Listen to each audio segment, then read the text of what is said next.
Hello दोस्तों, how are you. समझता हूँ सब लोग अच्छे होंगे। देखिए, आप लोगों के लिए एक नया सीरीज में लेकर के आया हूँ जीएस के लिए। बेसिकली देखिए, यह जनरल स्टडीज़ है और आज जो क्वेश्चन डिस्कस करेंगे आपको वह एनटीएससी 2020 का सलूशन है। ठीक है, क्या है? एनटीएससी 2020 का सलूशन है। लेकिन यह चीज़ ध्यान रखिएगा कि इसमें एनटीएससी के अलावा मैंने क्या ऐड कर रखा है कि यह अदर कॉम्पिटिटिव एग्जाम जो वनडे एग्जाम होते हैं, ठीक है, वनडे एग्जाम होते हैं, उनके लिए भी यह बहुत इंपॉर्टेंट क्वेश्चंस हैं। ठीक है, तो फिलहाल आज स्टार्ट करते हैं ऑब्जेक्टिव टाइप क्वेश्चंस से। डिस्प्ले हम लोग आपस में डिस्कस करेंगे। ठीक है, और इसी सीरीज में फिर आगे आपको जो है डिस्क्रिप्टिव क्वेश्चन जो है जीएस का पूरा पैटर्न हम आपको लेकर के आएंगे। ठीक है, तो स्टार्ट करते हैं पहले क्वेश्चन पे। देखिए क्या है, ध्यान समझिए। Where is Sanchi stupa situated? Sanchi का स्तूप कहाँ पे स्थित है?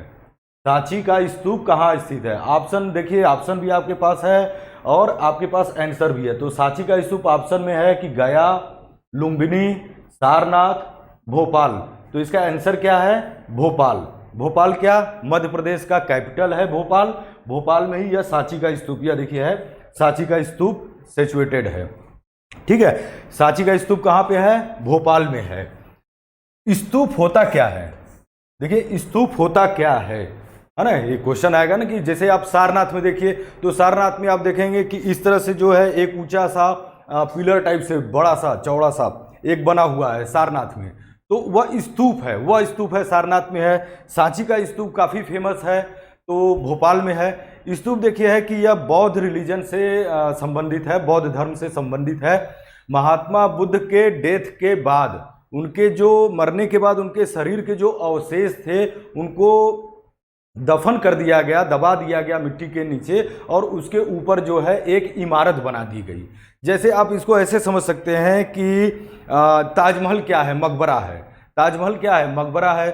मुमताज़ की डेथ होती है, डेथ के बाद शाहजहां जो है उस दफन करता है, दफन करने के बाद उसके ऊपर एक इमारत बनवा देता है जिसे हम ताजमहल कह रहे हैं। ठीक है, उसी तरह से जैसे और लोगों के हैं, अकबर का मकबरा है, जहांगीर का मकबरा है, तो ये भी एक तरह से आप कह सकते हैं कि यह भी एक मकबरा है। बट यहाँ मकबरा आप नहीं, हम लोग क्या कहते हैं बौद्ध धर्म में, इसे क्या कहते हैं? स्तूप कहते हैं, जहाँ पे कि भगवान बुद्ध के शरीर के अवशेषों को ऊपर जो है एक इमारत बना दी गई है, उसी को हम लोग क्या कहते हैं? स्तूप कहते हैं।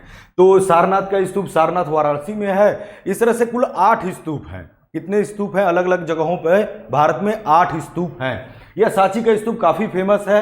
अक्सर करके क्वेश्चन पूछा जाता है कि सांची का स्तूप कहाँ है, तो आप क्या बताएंगे? भोपाल। 4 ऑप्शन कोई भी रहे, ठीक है, आप क्या बताएंगे? भोपाल में है। भोपाल क्या? मध्य प्रदेश का कैपिटल, मध्य प्रदेश की राजधानी है। ठीक है, चलिए आइए दूसरे क्वेश्चन पे आते हैं। फिर दूसरा क्वेश्चन है कि सम्राट अशोक ने किस धर्म को अपनाया? देखिए, विच रिलीजन डिड अशोक, यह जो मैंने रेड कलर से आपको हाईलाइट किया है, यह अशोक, सम्राट अशोक का टाइम पीरियड है। यह क्या है? सम्राट अशोक का टाइम पीरियड है। मीन्स सम्राट अशोक जो है वह 268 में, 268 क्या? ईसा पूर्व, बिफोर क्राइस्ट इरा, BCE, बिफोर क्राइस्ट इरा। इसी को हम लोग हिंदी में क्या कहते हैं? कहते हैं ईसा पूर्व। क्या कहते हैं? ईसा पूर्व कहते हैं। तो 268 ईसा पूर्व से 232 ईसा पूर्व तक इसने, सम्राट अशोक ने शासन किया। मौर्य वंश की स्थापना चंद्रगुप्त मौर्य ने किया था। मौर्य वंश की स्थापना किसने किया था? चंद्रगुप्त मौर्य ने किया था। चंद्रगुप्त मौर्य ने 323 ईसा पूर्व में मौर्य वंश की स्थापना चंद्रगुप्त मौर्य ने किया था, 323 ईसा पूर्व में। चंद्रगुप्त मौर्य के बाद उसका पुत्र बिंदुसार राजा बनता है, और बिंदुसार के बाद जो है सम्राट अशोक जो है वह राजा बनता है।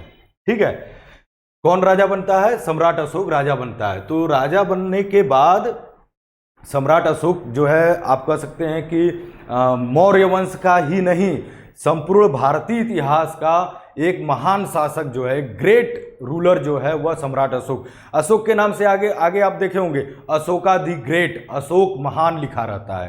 तो एक महान शासक था, जैसे अकबर महान, तो उसी तरह से अशोक जो है मौर्य वंश का ही नहीं, पूरे भारतीय इतिहास का एक महान शासक था। राजा बनने के बाद कहा जाता है कि अशोक ने अपने 100 भाइयों की हत्या करके, सम्राट अशोक ने अपने 100 भाइयों की हत्या करके राजा बना था। समझिए कितना क्रूर व्यक्ति रहा होगा कि अपने 100 भाइयों की हत्या करके तब राजा बना।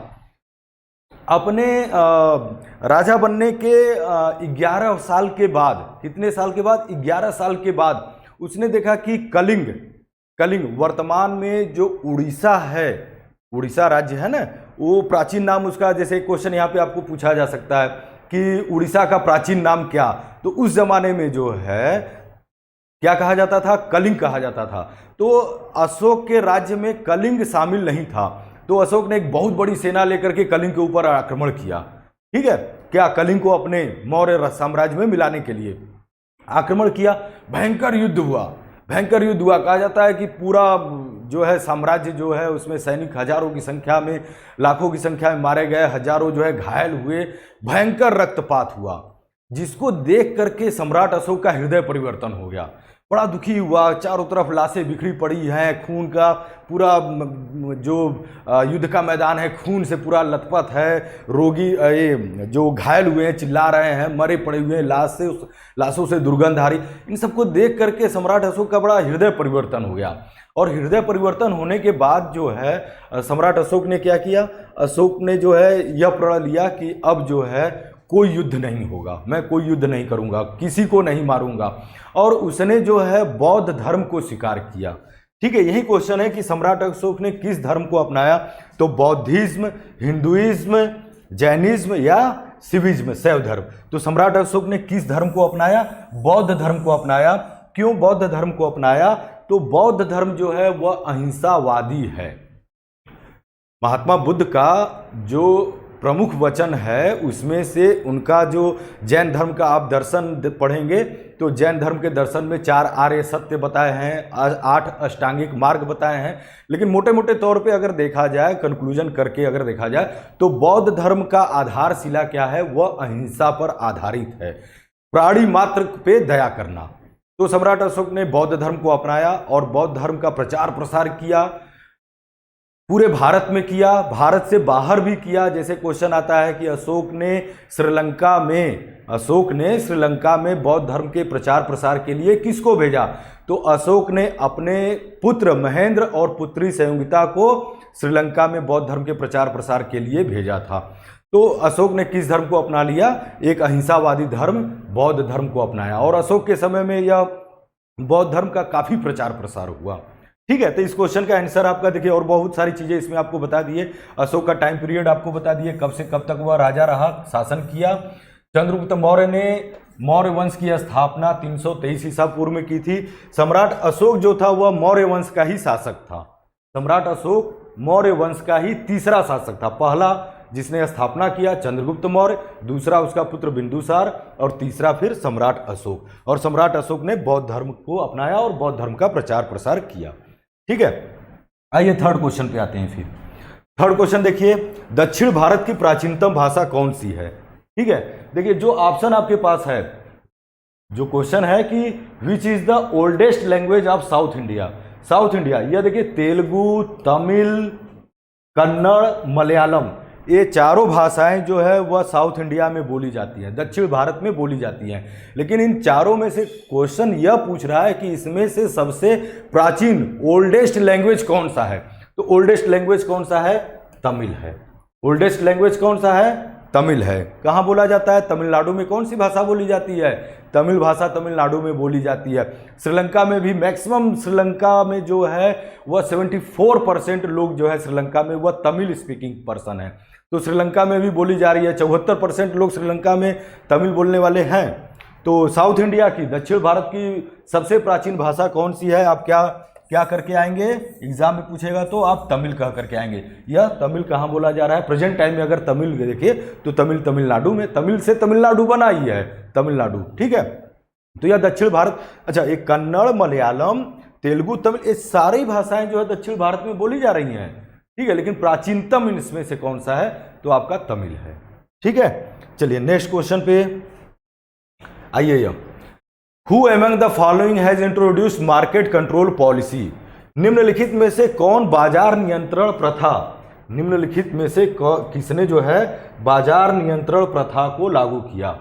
कौन सा इंट्रोड्यूस? Market control policy. ठीक है, मार्केट कंट्रोल पॉलिसी, हिंदी में कहेंगे तो क्या? बाजार नियंत्रण प्रथा। बाजार नियंत्रण प्रथा को लागू किसने किया? बलबन ने किया, अलाउद्दीन खिलजी ने किया, मोहम्मद बिन तुगलक ने किया कि जलालुद्दीन खिलजी ने किया? ठीक है, तो इसका करेक्ट ऑप्शन क्या है? करेक्ट ऑप्शन है अलाउद्दीन खिलजी। करेक्ट ऑप्शन क्या है आपके पास? यह अलाउद्दीन खिलजी। ठीक है, अलाउद्दीन खिलजी ने बाजार नियंत्रण प्रथा को लागू किया। अलाउद्दीन खिलजी का टाइम पीरियड क्या है? 1296 में यह राजा बना। ठीक है, 1316 तक, कुल 20 साल तक, 20 ईयर्स तक अलाउद्दीन खिलजी ने शासन किया। ठीक है, यह खिलजी वंश का रूलर था, खिलजी वंश का शासक था। खिलजी वंश की स्थापना देखिए, यह जो चौथा ऑप्शन दिया है ना, जलालुद्दीन खिलजी, जलालुद्दीन खिलजी, यह चौथा ऑप्शन जो दिया है, जलालुद्दीन खिलजी ने खिलजी वंश की स्थापना 1290 में किया। ठीक है, 1290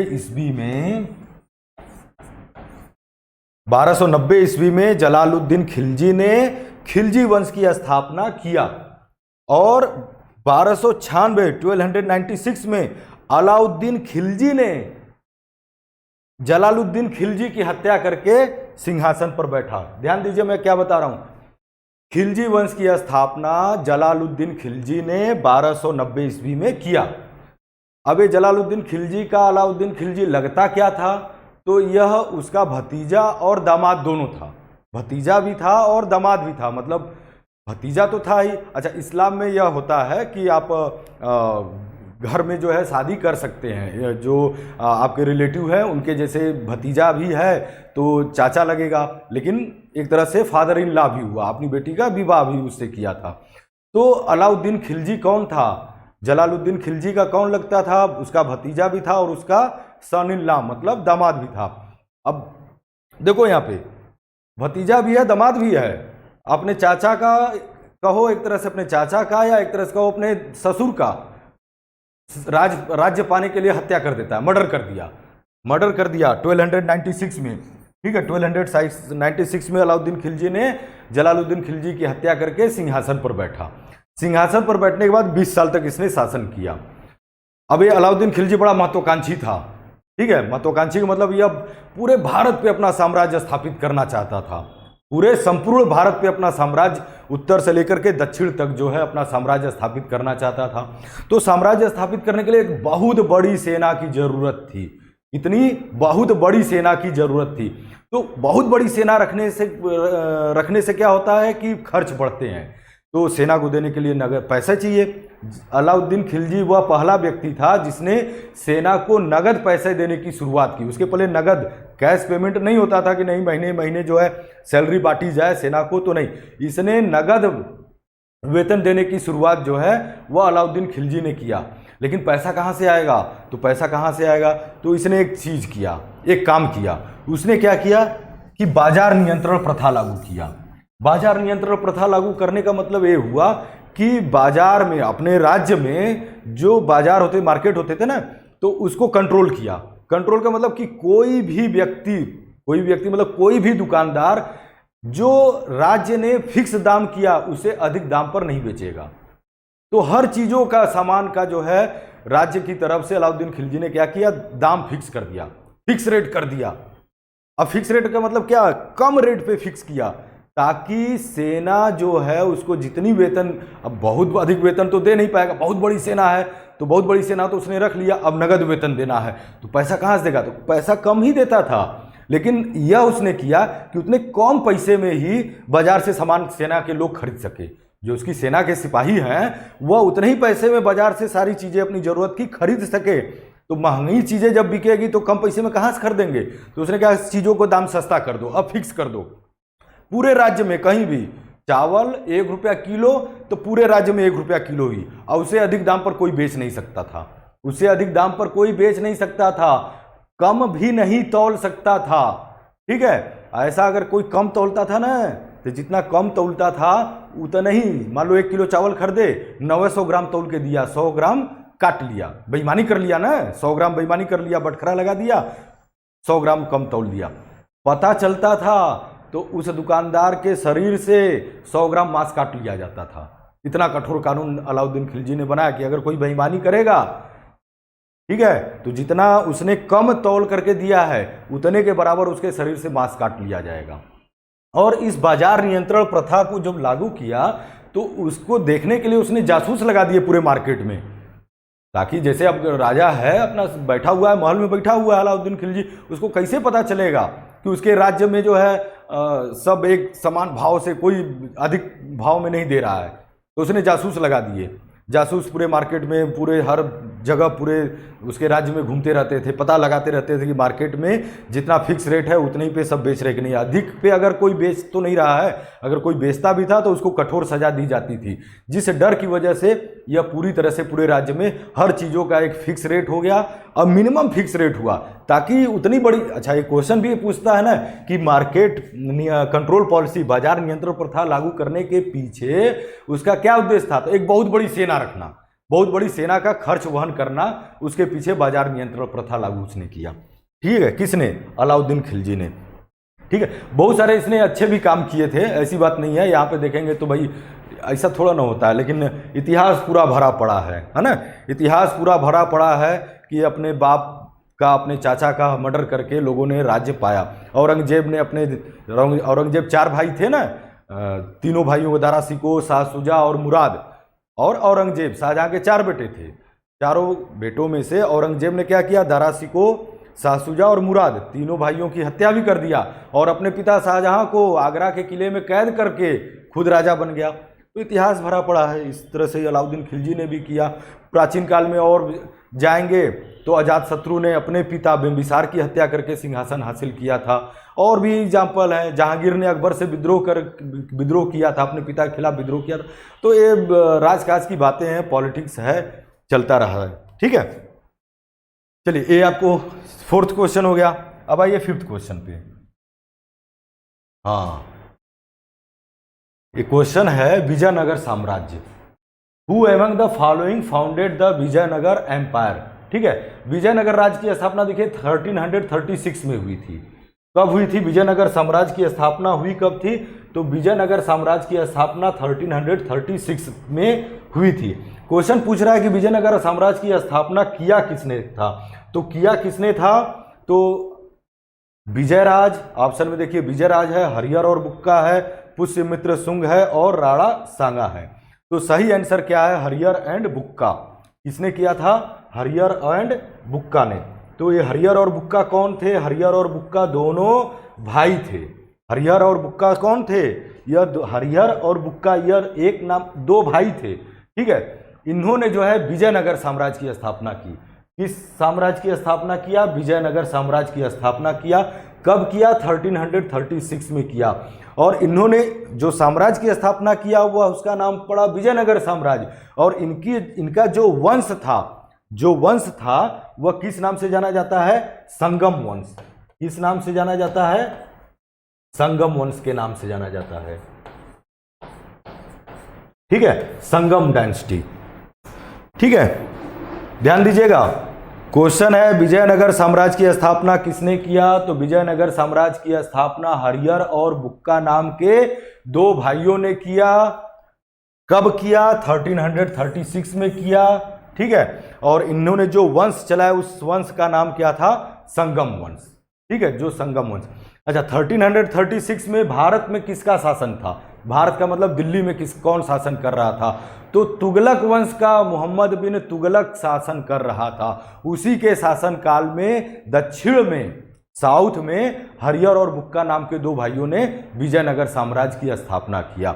तो यह भी आपका क्वेश्चन पूछा जाता है कि जब विजयनगर साम्राज्य की स्थापना हरिहर और बुक्का ने किया उस समय दिल्ली में किसका शासन था? तो दिल्ली में 1336 में किसका शासन था? वह तुगलक वंश का शासक मोहम्मद बिन तुगलक का शासन कर रहा था, जिसे पागल बादशाह भी कहा जाता है, मोहम्मद बिन तुगलक। ये सब आपको डिटेल में फिर तुगलक डायनेस्टी, सैयद लोदी डायनेस्टी, ये सब आपको डिटेल में जब पढ़ाएंगे तो इन सब के बारे में डिटेल में बताएंगे। बट यहाँ पे ऑब्जेक्टिव टाइप क्वेश्चंस हैं तो उसमें आप ध्यान रखिएगा कि विजयनगर साम्राज्य की स्थापना हरिहर और बुक्का ने किया 1336 में। उस समय दिल्ली का शासक कौन था? मोहम्मद बिन तुगलक का शासन था। ठीक है, क्लियर बात समझ में आ रही होगी आप लोगों को। नेक्स्ट क्वेश्चन पे आते हैं, डिस्कस करते हैं अगला क्वेश्चन। अकबर ने निम्नलिखित में से किस नगर को बसाया? Which of the following cities was build by Akbar? Akbar ने इसमें से चारों में से किस शहर को बसाया? दौलताबाद, फतेहपुर सिकरी की आगरा की दिल्ली? तो आपका करेक्ट ऑप्शन है फतेहपुर सिकरी। क्या ऑप्शन आपका करेक्ट ऑप्शन क्या है? फतेहपुर सिकरी। कब? 1571। फतेहपुर सिकरी में ही देखिए यह क्या है? बुलंद दरवाजा। क्वेश्चन है भी एक नंबर का। भारत का सबसे बड़ा दरवाजा बुलंद दरवाजा कहां पर है? फतेहपुर सिकरी में है। किसने बनवाया? अकबर ने बनवाया। ठीक है, तो अकबर ने फतेहपुर सिकरी नामक एक शहर ही पूरा का पूरा बसाया। यह देखिए फतेहपुर सिकरी अब है कहां? फतेहपुर सिकरी उत्तर प्रदेश में ही है। आगरा से अब जब पश्चिम की दिशा में जाएंगे, थोड़ा सा पश्चिम दिशा में जाएंगे तो लगभग 50-60 किलोमीटर के डिस्टेंस पे जो है फतेहपुर सिकरी, मतलब आगरा के बगल में ही है। तो आगरा के पास में ही फतेहपुर सिकरी नामक नए शहर की स्थापना अकबर ने करवाया और वहीं पे बुलंद दरवाजा का निर्माण करवाया। यह क्यों करवाया? किस उपलक्ष्य में करवाया? 1571 में। तो ध्यान दीजिएगा, अकबर ने अपने गुजरात विजय के उपलक्ष्य में बुलंद दरवाजा का निर्माण करवाया। गुजरात विजय को यादगार रखने के लिए अकबर ने बुलंद दरवाजा का निर्माण करवाया। कहां पे करवाया? फतेहपुर सिकरी में। फतेहपुर सिकरी की स्थापना 1571 में हुई। ठीक है, क्लियर बात। आइए अगले क्वेश्चन पे बढ़ते हैं। औरंगजेब के बाद मुगल बादशाह कौन बना? औरंगजेब के बाद मुगल बादशाह कौन बना, है ना? आप देखिए यह मुगल एम्परर की बात कर रहे हैं, मुगल एम्परर। ठीक है, तो देखिए बाबर ने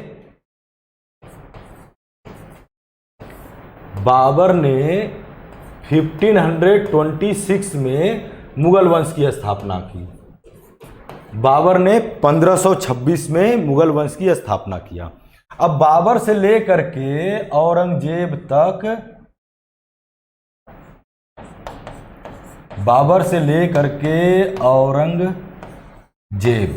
या औरंगजेब की देखिए मृत्यु, औरंगजेब का शासनकाल आप देखिए तो 1658 से 1707 तक।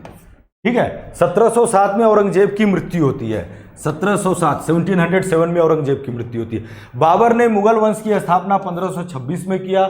अब ये सब देखिए मुगल वंश जो है, मुगल वंश में सबको बारी बारी से हम पूरा लेक्चर बनाएंगे, आप लोगों को देंगे। बाबर के बाद फिर हुमायूं के बाद बीच में गैप रहा। सूरवंश का शासक शेरशाह सूरी राजा बना, फिर उसके बाद फिर से वो हुमायूं वापस आया।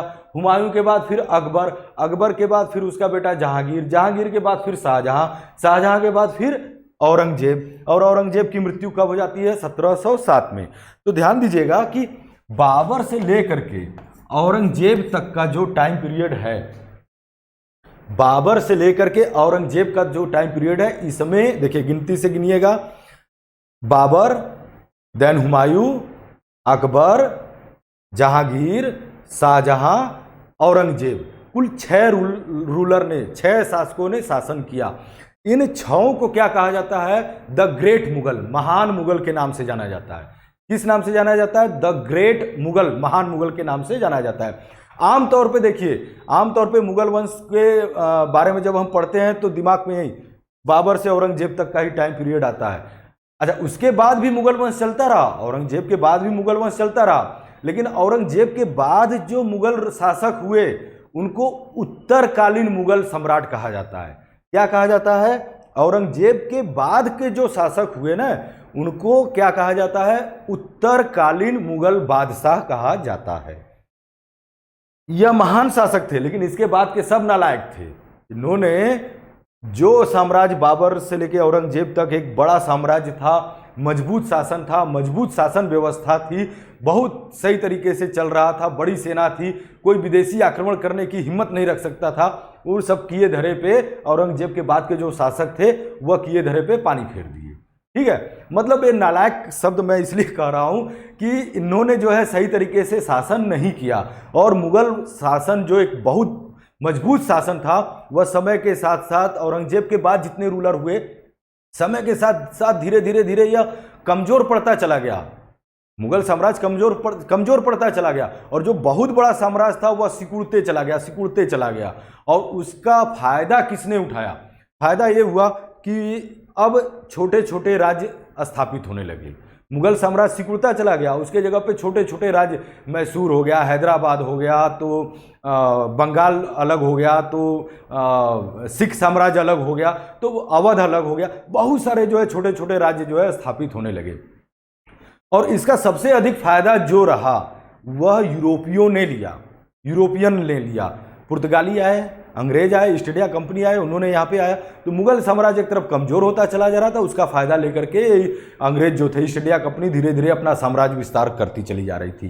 तो क्वेश्चन यहाँ पे है, हम लोग पढ़ते हैं तो बाबर से औरंगजेब तक को तो बड़ा अच्छे से पढ़ते हैं, उसके बाद के सब जो है बेकार थे, फालतू के थे, है ना, कोई बहुत बढ़िया तो काम किया नहीं। अगर ये भी बहुत मजबूत रहे होते तो शायद जो है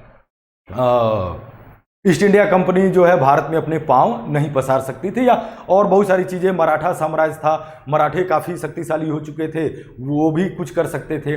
तो बहुत सारी चीज़ें हैं कि इतिहास में हम लोग पढ़ते हैं कि ऐसा हुआ होता तो क्या होता, या ऐसा नहीं हुआ होता तो क्या होता। तो बहुत कुछ हो सकता था और बहुत कुछ नहीं भी हो सकता था, लेकिन अब क्या है, जो हुआ सो हुआ, इतिहास है वो तो हुआ ही, जो हुआ उसको तो बदल सकते हैं नहीं, है ना। तो औरंगजेब के बाद जो है वह कौन शासक बना? तो औरंगजेब के बाद देखिए ऑप्शन आपका जो है, यह सेकेंड ऑप्शन जो है, बहादुर शाह प्रथम। कौन? बहादुर शाह प्रथम जो है वह शासक बना, बहादुर शाह प्रथम, ठीक है, बहादुर शाह प्रथम आपका ऑप्शन यह रहा, सेकेंड ऑप्शन बहादुर शाह प्रथम। अच्छा, ये प्रथम के बाद द्वितीय भी हुए थे, बहादुर शाह नाम के दूठे राजा हुए। औरंगजेब के ठीक बाद जो मुगल शासक बना ना, वह बहादुर शाह प्रथम था।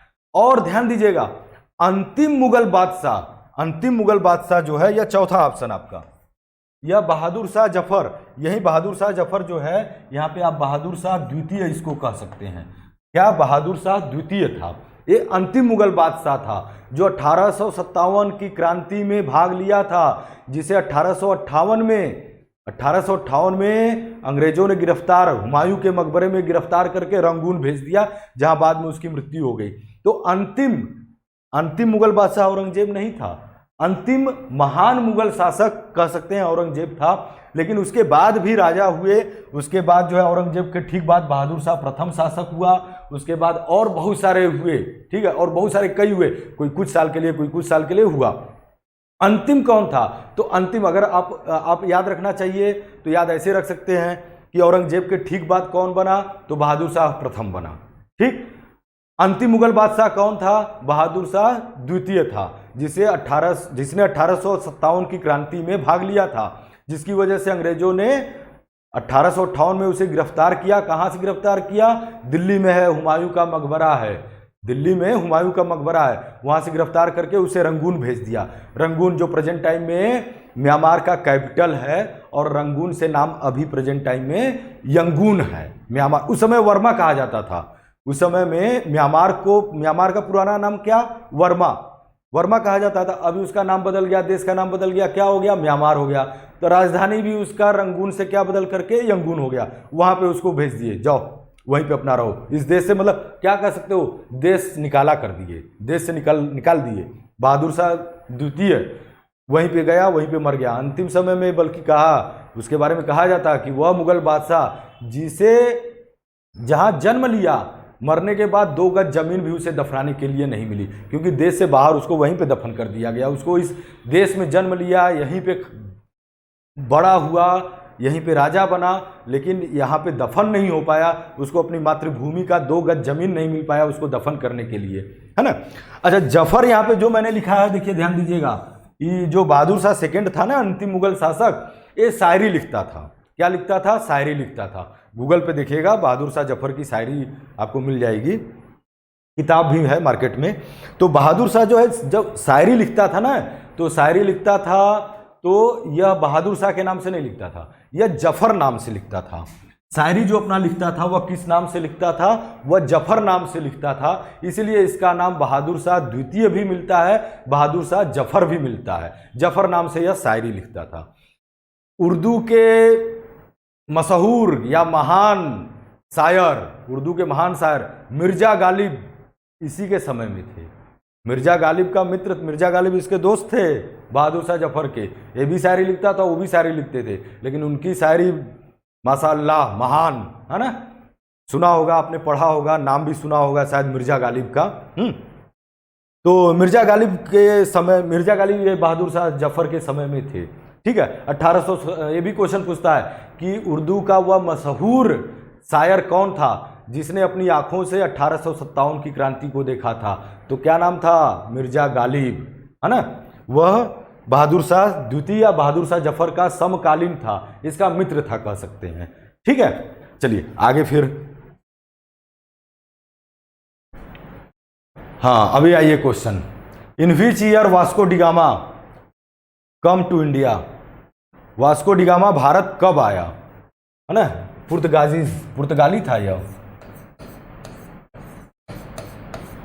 पुर्तगाली का मतलब यहाँ पे पुर्तगाल देश का, है ना। ये जो वास्को डिगामा था, वास्को डिगामा किस देश का था? तो वास्को डिगामा यूरोप में, यह देखिए यहाँ पे लिस्बन पुर्तगाल की राजधानी है, यहाँ पे पुर्तगाल है। पुर्तगाल की राजधानी क्या है? लिस्बन है।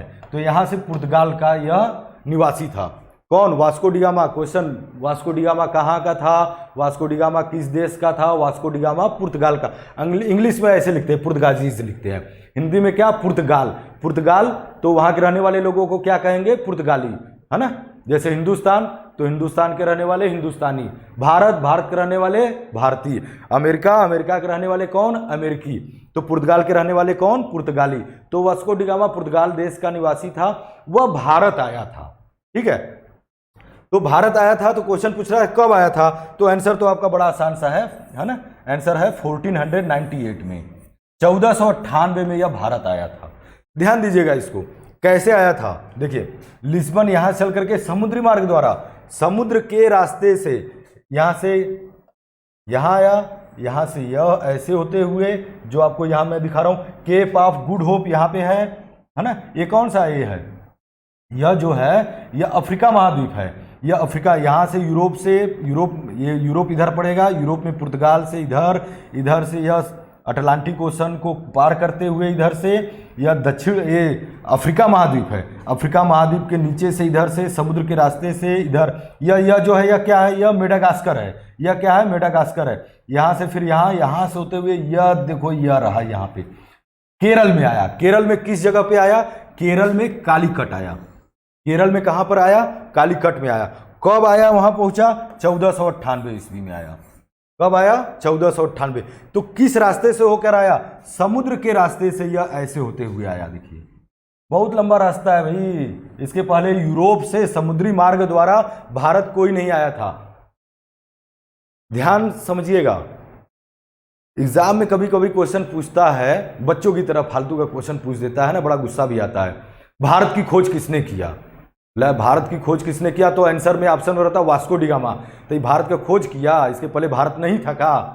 इसके पहले भी भारत था, जब यूरोप नहीं था, अफ्रीका अमेरिका नहीं था, तब भी भारत था। तो भारत तो बहुत पहले से था। तो भारत की खोज हो जिसने नहीं किया, भारत तो पहले से ही था।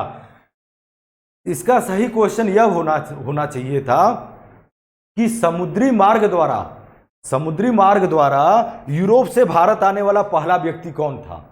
मैं क्या कर रहा हूं, ध्यान सुनिएगा। क्वेश्चन पूछता है, गलत पूछता है। क्वेश्चन पूछता है कि भारत की खोज किसने किया। ये क्या बात हुई? भारत की खोज किसने किया? ये खोजने वाली चीज है कि गुरुत्वाकर्षण की खोज किसने किया था? न्यूटन ने किया।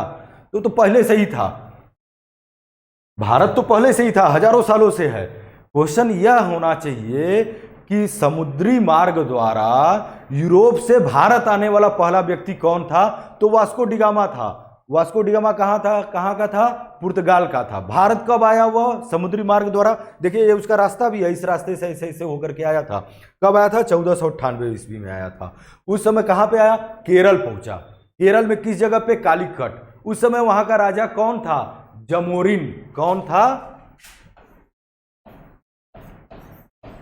जमोरिन। उस समय कालीकट जब पहुंचा तो कालीकट का राजा कौन था? जमोरिन था। जमोरिन ने बड़ा स्वागत सत्कार किया। भाई बहुत दूर से आ रहा है, यूरोप से आ रहा है, पहली बार आ रहा है कोई व्यक्ति, वो भी समुद्री मार्ग द्वारा। तो जमोरिन ने जो है वह वास्को डिगामा का काफी स्वागत सत्कार किया। किस पर्पज से आया था?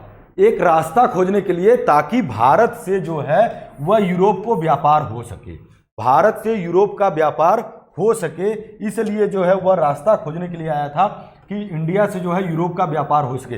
पहले क्या था, भारत से यूरोप का व्यापार होता था, लेकिन ऐसे होता था। बाद में क्या हुआ कि 1453 में तुर्कों ने कुस्तुनतुनिया पे आक्रमण करके यह रास्ता बंद कर दिया। 1453 में यह रास्ता जो है, जो भारत से हो करके यूरोप को पहुंचता था और यहां से यहां भारत का व्यापार होता था, किस मार्ग द्वारा होता था? लैंड रूट द्वारा। लैंड रूट का मतलब भूमि मार्ग द्वारा होता था, जमीन से होता था, है ना।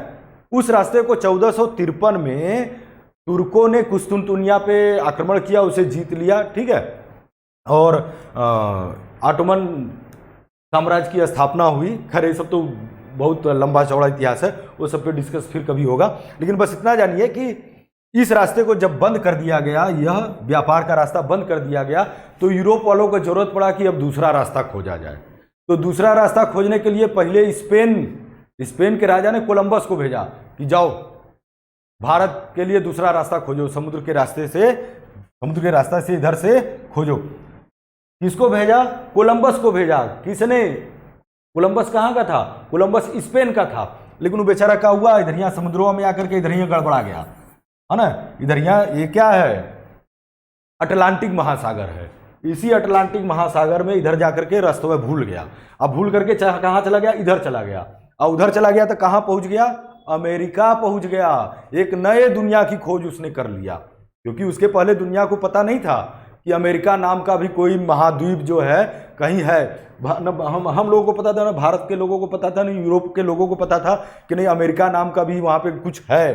तो कोलंबस रास्ता भटक गया, अच्छा रास्ता भूल गया तो कोनो नुकसान नहीं हुआ, एक फायदा हुआ, पहुंच गया एक नई दुनिया में। एक नई दुनिया की खोज उसने किया। किसकी खोज किया? अमेरिका की खोज किया। तो ये कोलंबस पहुंच गया अमेरिका, और कब? 1492 में। कब पहुंच गया?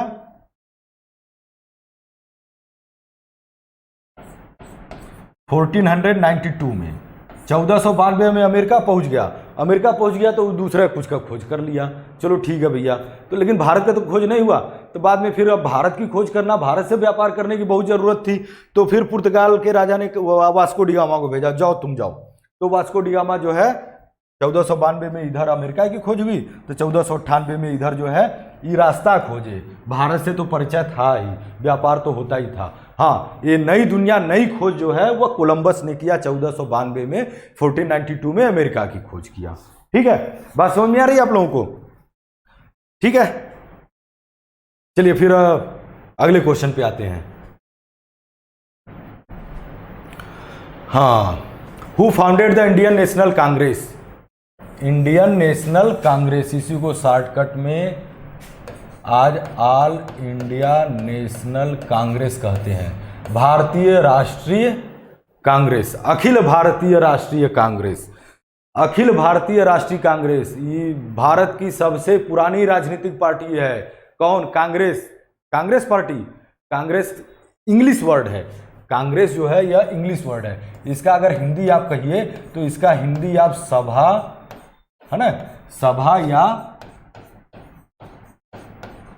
समिति कह सकते हैं ना। इसका हिंदी क्या होगा? सभा या समिति। कांग्रेस, कांग्रेस इंग्लिश वर्ड है। कांग्रेस पार्टी, अरे यही कांग्रेस पार्टी, राहुल गांधी सोनिया गांधी वाली कांग्रेस पार्टी, उसी की बात कर रहा हूं। तो ये भारत की, ध्यान दीजिएगा, भारत की सबसे पुरानी राजनीतिक पार्टी है। ठीक है, इसकी स्थापना कब हुई थी? इसकी स्थापना जो है 28 दिसंबर 1885 को हुई थी। इसकी स्थापना 28 दिसंबर 1885 को हुई थी। 1885 में तारीख कौन सा था? 28 दिसंबर 1885 की हुई थी। तो इसकी स्थापना किसने किया था?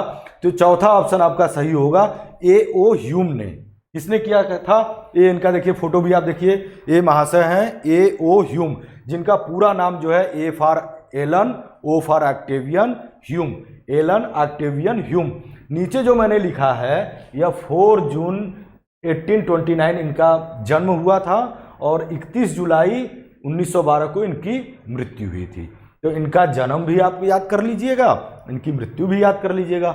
पूरा नाम याद जरूर से कर लीजिएगा, ए ओ ह्यूम, ज़्यादातर A O Hume, but A O Hume full form तो कुछ होगा ना, तो फुल फॉर्म क्या हो गया, एलन ऑक्टेवियन ह्यूम।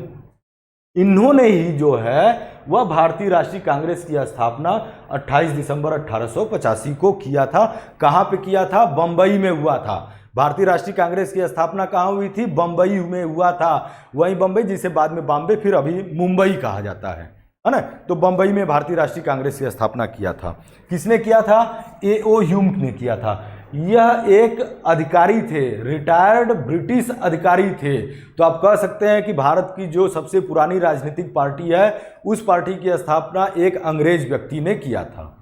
किसने किया था, एक अंग्रेज व्यक्ति ने किया था। यह अंग्रेज अधिकारी थे, ऑफिसर थे, रिटायर हो चुके थे। रिटायर होने के बाद कोनो काम नहीं रहा तो चलो एक तो कुछ करते हैं, तो इन्होंने भारतीय राष्ट्रीय कांग्रेस की स्थापना कर दिया। समझ रहे हैं, कब किया, 1885 में। भारतीय राष्ट्रीय कांग्रेस के प्रथम अध्यक्ष कौन थे, इन्होंने तो स्थापना किया ना। भारतीय राष्ट्रीय कांग्रेस के पहले अध्यक्ष कौन थे, तो यह भी आप याद रख लीजिएगा। पहले अध्यक्ष कौन थे, WC बनर्जी। कौन थे, WC बनर्जी। भारतीय राष्ट्रीय कांग्रेस के पहले अध्यक्ष कौन थे, WC बनर्जी थी। प्रेजेंट टाइम में कौन है, सोनिया गांधी। बाद में कौन होगा, राहुल गांधी। उसके पहले कौन था, राहुल गांधी। उसके पहले कौन था, सोनिया गांधी। पहले कौन थे वह इंपॉर्टेंट है, ठीक है। अभी का तो है करंट अफेयर्स में, आप याद कर ही लेंगे। पहले अध्यक्ष कौन थे, WC बनर्जी। इनका भी पूरा नाम याद रख लिएगा, W for Vyomesh, C for Chandra, Vyomesh Chandra Banerjee. पूरा नाम क्या था, व्योमेश चंद्र बनर्जी, जिन्होंने भारतीय राष्ट्रीय कांग्रेस की स्थापना किया था, ठीक है। तो इसमें आप याद रख लीजिएगा इनका पूरा नाम। बाकी महात्मा गांधी नहीं, महात्मा गांधी को तो आप जानते हैं। महारानी विक्टोरिया कौन थी, महारानी विक्टोरिया इंग्लैंड की महारानी थी। सरदार पटेल भारत के पहले, सरदार पटेल कौन थे, भारत के पहले उप प्रधानमंत्री और पहले home minister, first home minister, गृह मंत्री सरदार पटेल थे। सही ऑप्शन आपका क्या रहेगा, ए ओ ह्यूम, ठीक है। आइए next question, discovery of India, ये किताब का नाम है जिसको पंडित जवाहरलाल नेहरू ने लिखा है। यह देखिए किताब का फ्रंट पेज है ना, पंडित जवाहरलाल नेहरू का फोटो भी बना है। इंग्लिश में इन्होंने लिखा द डिस्कवरी ऑफ इंडिया, जिसका हिंदी में क्या कहेंगे, भारत की खोज। एक इतिहास की किताब है। अगर आप इसको देखिए तो यह भारत की खोज जो है वह एक इतिहास की किताब है, जिसमें प्राचीन काल से लेकर आधुनिक काल तक का एक भारत का एक इतिहास जो है इन्होंने लिखा है। और भारत के वास्तविक कल्चर और सिविलाइजेशन को खोजने का प्रयास पंडित जवाहरलाल नेहरू ने किया। भारत के पहले प्रधानमंत्री थे। तो इस किताब को किसने लिखा है, तो पहला ही ऑप्शन आपका सही हो जाएगा। पहला ऑप्शन क्या हो जाएगा, पंडित जवाहरलाल नेहरू, ठीक है। पहला ऑप्शन आपका पंडित जवाहरलाल नेहरू, यह इन्होंने जो है यह भारत की खोज या डिस्कवरी ऑफ इंडिया लिखा। इसके अलावा जो ऑप्शन है उसमें देखिए, उसमें भी आपको मैंने बता दिया है कि ऑप्शन जो है शरद चंद्र है ना, शरद चंद्र बंगाल के फेमस राइटर थे। बहुत नोबल उपन्यास और कहानियां इन्होंने लिखा है। जैसे कौन कौन सा, श्रीकांत, ठीक है, चोरितोहीन, देवदास, परिणीता। आप ध्यान दीजिएगा, श्रीकांत नाम से शायद सीरियल बना हुआ है, चरित्रहीन नाम से भी शायद सीरियल बना है, देवदास और परिणीता ये तो शायद आपने देखा भी होगा। ये उपन्यास है देवदास और परिणीता। देवदास पे पूरा का पूरा पिक्चर बना हुआ है, पुराने जमाने में बना था, दिलीप कुमार मधुबाला थी, है ना। देवदास और पारो के रोल में मधुबाला और कौन थे, दिलीप कुमार थे। बाद में नए जमाने में देवदास बना तो पारो के रोल में ऐश्वर्या राय और देवदास के रोल में ये अपने शाहरुख खान थे। परिणीता उपन्यास शरद चंद्र ने लिखा। इस पे भी पिक्चर बना है, इस पे पिक्चर बना, काफ़ी फेमस पिक्चर था। वो क्या नाम है, संजय दत्त, सैफ अली खान और क्या नाम है उसका, कोई एक हीरोइन है, याद नहीं आ रहा है नाम, विद्या बालन। तो इस पे पिक्चर बना है। मतलब ये समझ लो कि इनका उपन्यास कितना प्रसिद्ध रहा कि उस पर पिक्चरें भी बनी है और धारावाहिक भी टीवी के बने हैं। शरद चंद्र बंगाल के जो है काफ़ी मशहूर लेखक रहे हैं। उपन्यास और कहानियाँ इन्होंने लिखी है, जिस पे श्रीकांत और चरित्रहीन नाम से जो है धारावाहिक सीरियल बने हुए हैं। देवदास और परिणीता पे जो है ब्लॉकबस्टर मूवी भी बनी है। इसके अलावा कार्ल मार्क्स का फेमस, कार्ल मार्क्स कौन थे भाई, इनकी किताब का नाम क्या है, दास कैपिटल। इनके बुक का नाम क्या है?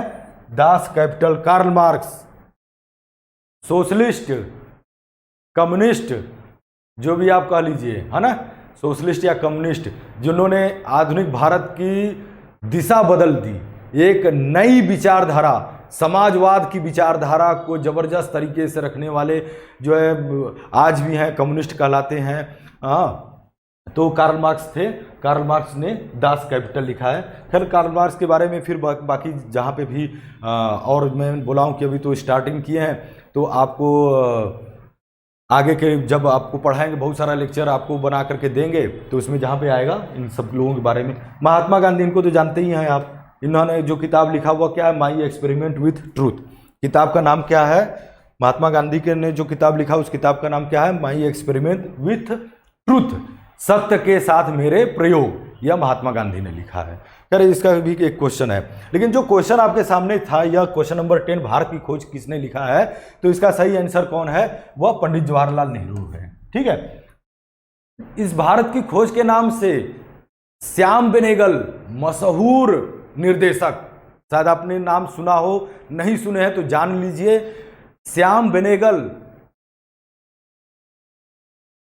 मतलब अब कितने मशहूर हैं वो तो आपके ऊपर डिपेंड करता है, आप जानते हैं कि नहीं जानते हैं। नहीं जानते हैं तो समझ लिए कि आप कहीं ना कहीं बहुत पीछे हैं। तो श्याम बेनेगल बहुत मशहूर जो है निर्देशक है, पिक्चर बनाया है उन्होंने, सीरियल बनाया है, नेशनल अवार्ड पाया हुआ है व्यक्ति श्याम बेनेगल। इन्होंने भारत की खोज नाम से एक पूरा एक धारावाहिक बनाया, जो किस पे बेस्ड था? पंडित जवाहरलाल नेहरू की इसी किताब पर बेस्ड था, और उन्होंने पूरे भारत के इतिहास पे एक पूरा सीरियल बनाया। आपको यूट्यूब पर मिल जाएगा, भारत की खोज का एक पूरा का पूरा इस पे आपको मिल जाएगा यूट्यूब पे। इस पे पूरा उन्होंने, श्याम बेनेगल ने पूरा सीरियल बनाया है, आप देख सकते हैं इसको। ठीक है, next question, Jallianwala Bagh incident कब हुआ था? जलियांवाला बाग इंसिडेंट कब हुआ था? काफ़ी इतिहास में जब हम जाते हैं, जलियांवाला बाग का नाम सुनते हैं तो बड़ा तकलीफ होता है कि अंग्रेज़ों ने कैसे कैसे अत्याचार किए हैं। तो एक इसका बहुत बड़ा एक उदाहरण जो है जलियांवाला बाग हत्याकांड था। फिर कब हुआ था इसका इतिहास थोड़ा सा देख लेंगे हम लोग। यह 13 अप्रैल 1919 के दिन हुआ था। कब हुआ था? 13 अप्रैल 1919 के दिन हुआ था। ये देखिए जलियांवाला बाग का यह जो आप फोटो देख रहे हैं, यह प्रेजेंट टाइम का है। यह एक जो है पिक्चर इस तरह से बनाया गया है ना, कि किस तरह से जनरल डायर ने जो है निहत्थे लोगों पर गोलियां बरसाई। तो जलियांवाला बाग कांड के बारे में थोड़ा सा आपको इन्फॉर्मेशन दे दें। आप ये कब हुआ था केवल इतना ही है, ठीक है। तो कब हुआ था इसका ऑप्शन कौन सा सही है? यह थर्ड ऑप्शन सही है, 1919 सही है। दिन कौन सा था? 13 अप्रैल 1919 था। 13 अप्रैल सिख धर्म का फेमस फेस्टिवल बैसाखी का दिन था। कौन सा दिन था? 13 अप्रैल 1919 को बैसाखी का पवित्र त्यौहार था। उसी दिन यह घटना घटित हुई। क्यों हुई थी? तो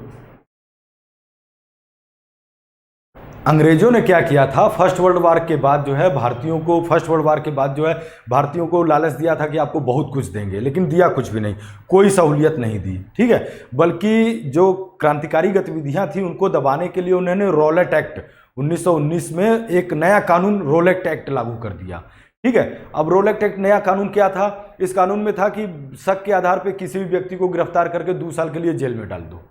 शक के आधार पर, मतलब शक हो गया कि भाई ये पुलिस को शक हो गया कि ये आदमी जो है गलत काम करता है, अंग्रेज सरकार के खिलाफ ये कहीं ना कहीं कुछ गलत काम करता है, शक हो गया। शक का कोनो दवाई थोड़ा नहीं, गिरफ्तार कर लिए, जेल में डाल दिए 2 साल के लिए, कोनो ट्रायल वगैरह कुछ नहीं। इसीलिए तो रॉलेट एक्ट को महात्मा गांधी ने क्या कहा कि यह काला कानून है।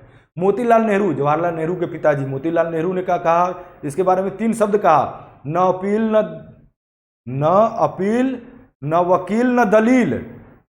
रॉलेट एक्ट के बारे में क्या कहा कि शक के आधार पे भैया गिरफ्तार किए, पुलिस पकड़ ली, पकड़ के 2 साल जेल में डाल दी, कम से कम 2 साल के लिए जाओ जेल में सड़ो, कुछ नहीं, कोनो वकील नहीं, कोई अपील नहीं, कोई दलील नहीं। दलील क्या देंगे? कहेंगे कि भाई हम बेकसूर हैं, कोनो दलील सुनने वाला नहीं। भाई हमको शक हो गया तो शक हो गया, तो उसमें कौन सा सबूत देना है? शक के आधार पर तो कर लेना था, तो कोई दलील नहीं दे सकते हैं, कोर्ट में अपील नहीं कर सकते, अपनी गिरफ्तारी के खिलाफ कोर्ट में अपील नहीं कर सकते हैं। जब अपील नहीं कर सकते हैं तो वकील कौन चीज़ का करेंगे? तो इसीलिए मोतीलाल नेहरू ने क्या कहा इस रॉलेट एक्ट कानून के बारे में? या 1919 में लागू हुआ, क्या कहा न अपील, न वकील, न दलील। महात्मा गांधी ने कहा काला कानून है, ब्लैक एक्ट है। किसको? रॉलेट एक्ट को। इसी रॉलेट एक्ट के खिलाफ महात्मा गांधी ने अपना पहला देशव्यापी आंदोलन रॉलेट सत्याग्रह शुरू किया था। ठीक है, इसी रॉलेट एक्ट के खिलाफ महात्मा गांधी ने अपना पहला देशव्यापी मतलब देश भर में पहला जो है सत्याग्रह स्टार्ट किया था, रॉलेट सत्याग्रह स्टार्ट किया था। ठीक है, इसी रॉलेट सत्याग्रह के अंतर्गत जो है, देखिए जलियांवाला बाग पे आते हैं कि जलियांवाला बाग इंसिडेंट क्या हुआ कि 10 अप्रैल 1919 को पंजाब के दो महान क्रांतिकारी कह लो या पंजाब के बहुत मशहूर जो है नेता थे, डॉक्टर सैफुद्दीन किचलू और डॉक्टर सत्यपाल। नाम याद रखिएगा, डॉक्टर सैफुद्दीन किचलू और दूसरा नाम क्या? डॉक्टर सत्यपाल। अंग्रेजों ने इनको गिरफ्तार कर लिया। अंग्रेजों ने इनको गिरफ्तार कर लिया बिना वजह का। पता है ना, शक के आधार पर गिरफ्तार करो और जेल में डालो, लोगों को डराने के लिए। डर के बदौलत ही तो अंग्रेजों ने देश पे शासन किया, लोगों को, हम लोगों को डरा करके। वरना कुछ लाख अंग्रेज कई करोड़ों लोगों पे शासन कर सकते थे, हम लोग को डरा करके रखा, हम लोग डरे रहे, है ना। तो बाद में क्रांतिकारी आए और बहुत नेता आए तो कहे नहीं, विवेकानंद ने कहा कि नहीं तुम भेड़ नहीं तुम सिंह हो। विवेकानंद ने कहा भारतीयों को तुम भेड़ नहीं हो, तुम सिंह हो, शेर हो। तब जाकर किसी तरह से लोग जागे कि नहीं भाई हम भेड़ नहीं हैं, शेर हैं। तब जाकर के देश के राष्ट्रीय आंदोलन में लोग कूदे और देश को आज़ाद कराए। तो डर का माहौल पैदा करने के लिए इनको गिरफ्तार करके जेल में डाल दिया अंग्रेजों ने। अब पंजाब के लोग बड़ा नाराज हुए कि हमारे नेताओं को अंग्रेजों ने गिरफ्तार कर लिया। तो उन्होंने कहा कि नहीं, हम इस गिरफ्तारी का जो है विरोध करेंगे। तो विरोध करने के लिए उन्होंने दिन कौन सा चुना? 13 अप्रैल का दिन चुना। जगह कौन सा? जलियांवाला बाग। जलियांवाला बाग को देखेंगे तो ऐसे गोल का ऐसे है, ठीक है। बीच में एक ठे रास्ता, बीच में एक ऐसे, बीच में जैसे ऐसे हो गया, ठीक है। बीच में जो है एक रास्ता इस तरह से आपका है, एक ऐसे बीच में एक जाने और आने के लिए एक रास्ता इसे है, ठीक है। ऐसे एक रास्ता है, ये रास्ता मान लीजिए आपका खुला है, ठीक है। चारों तरफ ऊंची ऊंची दीवारें हैं। बीच में क्या था, गए होंगे कुछ लोग तो जानते होंगे, बीच में एक कुआं भी है। बीच में क्या है? कुआं है, ठीक है। यहाँ पे लोग अपना जमा हो गए। कब? 13 अप्रैल। 13 अप्रैल को इसलिए चुना गया ना कि बैसाखी का दिन है। तो अब अमृतसर में, ये जलियांवाला बाग कहाँ है? पंजाब के अमृतसर जिले में है। तो अमृतसर जिले में गोल्डन टेम्पल है ना, वो स्वर्ण मंदिर। तो स्वर्ण मंदिर बैसाखी का त्यौहार है, लोग हजारों की लाखों की संख्या में जाएंगे, दर्शन करने जाएंगे, वहाँ पे गुरुद्वारे में जाएंगे और गुरुद्वारे से पूजा करके वो अपना फिर कहाँ? जलियांवाले बाग में आएंगे, इकट्ठा होंगे। तो अधिक से अधिक संख्या में लोग आएंगे, इसलिए वही दिन लोगों ने चुना कि शांतिपूर्ण तरीके से अपने नेताओं डॉक्टर सैफुद्दीन किचलू और डॉक्टर सत्यपाल के गिरफ्तारी का विरोध करेंगे। शांतिपूर्ण तरीके से जो है यहाँ पे सभा हो रही थी। उस समय पंजाब के हालत बहुत ख़राब हो चुके थे, ठीक है। काफ़ी दंगे फसाद हुए थे। दंगे फसाद इसलिए कि रॉलेट सत्याग्रह जो महात्मा गांधी ने शुरू किया था तो उसमें हिंसा वगैरह हो गई थी। गुस्साए हुए क्रांतिकारियों ने, लोगों ने जो पुलिस थानों को और पब्लिक प्लेसेस जो थे, पब्लिक स्थान जो थे, उसको जला दिया था, नुकसान पहुंचाया था, तोड़फोड़ काफ़ी किया था। तो अमृतसर में क्या किया गया था? रॉलेट एक्ट लगा दिया गया था, मार्शल लॉ लगा दिया गया था। मार्शल लॉ लगाने का मतलब कि जो लोकल पुलिस है, अब लॉ एंड ऑर्डर उसके हाथ में नहीं रहेगा बल्कि सेना के हाथ में आ गया। सेना के हाथ में आ गया और उसका कमांडर किसको बना दिया गया? जनरल डायर को। उसका नेतृत्व किसको दे दिया गया? जनरल डायर को। जनरल डायर को पता चला कि अच्छा, जनरल डायर ने क्या नियम लागू कर दिया कि लागू ये कर दिया कि कोई भी सभा या जुलूस नहीं कर सकता है। मार्शल लॉ लगने पे जनरल डायर ने क्या नियम लागू कर दिया कि कोई सभा या कोई जुलूस नहीं होगा। लेकिन यहाँ पे तो हो रहा था, सभा लोगों ने किया। जनरल डायर को पता चला 3 बजते बजते कि अच्छा, दोपहर बाद यहाँ पे भीड़ इकट्ठा होने लगी। 3 बजे तक जनरल डायर को पता चला कि जलियांवाला बाग में तो हजारों की संख्या में लोग सभा कर रहे हैं। बड़ा गुस्सा गया कि हमने तो नियम लागू कर दिया था, आदेश दे दिया था कि कोई सभा या जुलूस नहीं निकलेगा, वहाँ ऐसे हो रहा है। शाम को 5 बजते बजते वो अपनी सेना को लेकर के पहुंचता है। आने और जाने के लिए एक ही रास्ता, अपने सैनिकों को इधर ऐसे खड़ा करा देता है, लाइन से ऐसे ऐसे खड़ा करा करके फायर करवा देता है। बिना कोई अल्टीमेटम, बिना चेतावनी दिए निहत्थे लोगों पे फायरिंग करवा देता है। आने और जाने का एक ही रास्ता है और इधर पूरा पुलिस खड़ा है, उसकी पूरी सेना की सिपाही खड़े हैं, भागकर लोग जाएंगे कहाँ? दीवार इतनी ऊंची थी कि कूद करके उस पर नहीं जा सकते थे। कितने लोग तो जान बचाने के लिए बीच में, पता नहीं यहाँ पे कुआं था, कुएं में कूद गए। कहा जाता है कुआं जो है लाशों से पटी पड़ी थी। 1600 राउंड गोली चलाया गया। कितना? 1600 1600 राउंड गोली चलाया गया। लोग भागकर जाते कहाँ? ये देखे होंगे बख्तरबंद गाड़ी, जीप देखे होंगे आप, फोटो में, पिक्चर में देखे होंगे कि जीप होता है, जीप पर तोप लगा होता है। जीप होता है, जीप देख रहे हैं ना, जीप 4 पहिया गाड़ी, जीप पे तोप लगा होता है। ले करके गया था, लेकिन क्या था कि रास्ता इतना छोटा सकरा था ना, जैसे आप देखिए कि आपके घर का दरवाजा, अब घर के दरवाजा इतना है, सकरा है, उसमें से 4 पहिया गाड़ी, जीप तो जा नहीं सकती है। बाद में जनरल डायर ने कहा था कि अगर जीप चली जाती तो लोगों के ऊपर तोप चलवा देते, लेकिन जीप वह जा ही नहीं पाई। ठीक है, 1600 राउंड गोली चलवाया। अलग अलग साक्ष्यों से पता चलता है, अंग्रेज सरकार कुछ और कहती है मारे गए, भारत सरकार उस समय जो है वो कुछ कहती है, कुछ और मारे गए। जलियांवाला बाग हत्याकांड की जांच कराने के लिए अंग्रेजों ने हंटर कमेटी, क्या हंटर कमेटी का गठन किया था? ये भी क्वेश्चन पूछता है। मैं जितना बता रहा हूँ सब लोगों, आपके कई क्वेश्चन उसमें से हो जा रहे हैं, है ना।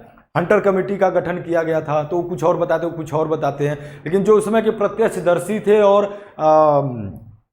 उनके हिसाब से और उनकी कही हुई बातों को लेकर के भारतीय साहित्य में एक बड़ा नाम है, एक बड़े साहित्यकार रहे हैं भीष्म साहनी। भीष्म साहनी ने जलियांवाला बाग नाम से एक किताब लिखी है, पतली सी किताब है, नेशनल बुक ट्रस्ट से प्रकाशित होती है। जलियांवाला बाग, उनके अनुसार वो बताते हैं कि लगभग कुछ नहीं तो कम से कम 2000 लोग मारे गए थे। इसे और ऐसा हमें भी ऐसा लगता है, क्योंकि ये तो तय है कि 1600 राउंड गोलियां चली, 1600 गोलियां चली हैं, और कितने लोग भगदड़ में मरे, कितने लोग कुएं में कूद गए तो मर गए, तो कहीं ना कहीं तो नियर अबाउट 2000 लोग तो मारे ही गए। तो 2000 लोगों की हत्या इसने करवा दिया। किसने करवा दिया? अंग्रेजों ने करवा दिया। इसका गुनहगार कौन था? जनरल डायर था। इसी जनरल डायर को 1942 में उधम सिंह ने लंदन में जाकर के गोली मार दिया था, है ना। उधम सिंह ने इसी जलियांवाला बाग हत्याकांड की बदला लेने के लिए जनरल डायर को खोजते खोजते खोजते खोजते मौका मिला 1942 में जाकर के, लंदन जाकर के उधम सिंह ने जलियांवाला बाग हत्याकांड का बदला लेने के लिए उधम सिंह ने जनरल डायर को मार दिया। ठीक है, तो इसमें इतना काफ़ी आपको मैं बता दिया, और कुछ रहेगा तो फिर बाद में फिर देखिए, थोड़ा सा एक मूवी का क्लिप है, इसमें आपको देखने को मिलेगा किस तरह से है। बहुत साफ तो नहीं होगा शायद, लेकिन आप इसको बहुत सारी मूवी है उसमें आपने देखा होगा, है ना। आगे बढ़ते हैं, next question, who started the Dandi march, है ना। दांडी मार्च किसने स्टार्ट किया? तो दांडी मार्च किसने स्टार्ट किया, यह एक क्वेश्चन आपके सामने है। अब दांडी मार्च है तो पूरा का पूरा ऐतिहासिक है। और मैं सोचता हूँ कि अभी आपको जितना क्वेश्चन बताए हैं तो यह पहले लेक्चर में, अब इसके बाद का फिर नेक्स्ट लेक्चर में इसके आगे फिर आपसे डिस्कस करेंगे। अभी तक के लिए जो है आप इतना पहले पढ़िए, इसको याद करिए, इसको समझिए।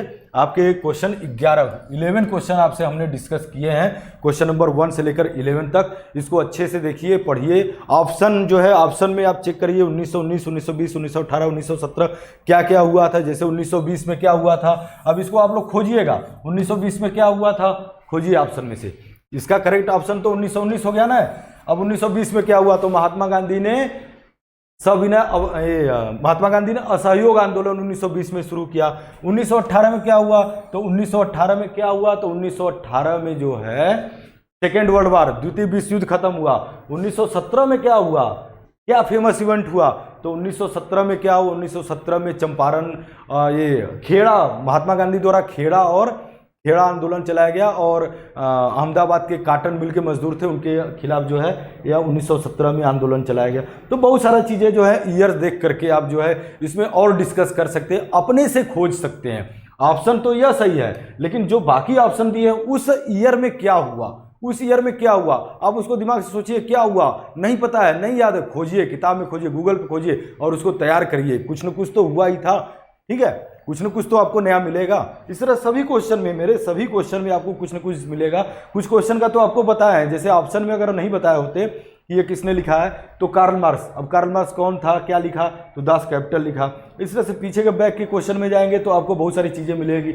महात्मा गांधी, महारानी विक्टोरिया, सरदार पटेल कौन थे, ऑप्शन तो यह सही है। बाकी ये तीनों लोग कौन थे, क्या इन्होंने किया है, क्या इंपॉर्टेंस इनका है, तो इनके बारे में आप जानकारी ढूंढिए, खोजिए, पता करिए, ठीक है।